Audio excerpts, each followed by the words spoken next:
പാകിസ്ഥാനില് ലാഹോറിലെ ഒരു സ്ഥലത്ത് ഒരു ലോക്കൽ കടയിൽ ഭയങ്കര തിരക്ക്. ഞങ്ങള് അവിടെ പോയിട്ട് ബിരിയാണി കഴിച്ചു. അതാണ് എൻ്റെ ജീവിതത്തിൽ ഇന്ന് വരെ കഴിച്ച ഏറ്റവും ബെസ്റ്റ് ബിരിയാണി. പാകിസ്ഥാനിലെ എക്സ്പെൻസ് ഭയങ്കര കുറവാണ്, ഒട്ടുമില്ല, ഭയങ്കര പൈസ കുറവാണ്. ഇന്ത്യക്കാരനാണെന്ന് പറയുമ്പോൾ പലരും ഞെട്ടുകയെ നിങ്ങളെങ്ങനെ ഇവിടെ എത്തിയതൊക്കെ. ഒന്നാമത് ഞാൻ ആ പെഹൽഗാം ഇഷ്യൂവിന് മുമ്പാണ് പോയത്. ഇപ്പോഴത്തെ സിറ്റുവേഷൻ അറിയത്തില്ല. അപ്പൊ അന്ന് പോകുമ്പോൾ വലിയ പ്രശ്നമൊന്നുമില്ല, എല്ലാവരും ഭയങ്കര ഫ്രണ്ട്ലിയാണ്. വലിയ കാര്യമായിട്ടൊന്നും കാണാനില്ല എന്ന് തോന്നിയത് അർജന്റീനയാണ്.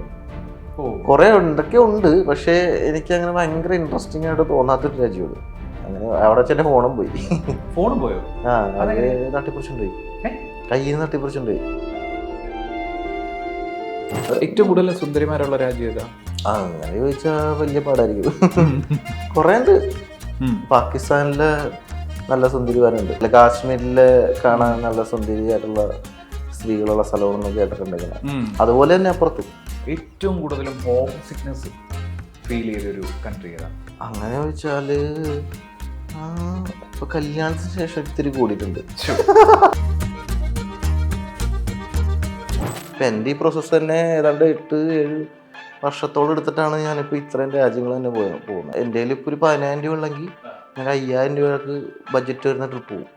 എനിക്ക് പോകാൻ പറ്റുന്നില്ല, കാശില്ല എന്ന് പറഞ്ഞ് വീട്ടിൽ തന്നെ ഇരുന്നാൽ നടക്കില്ല.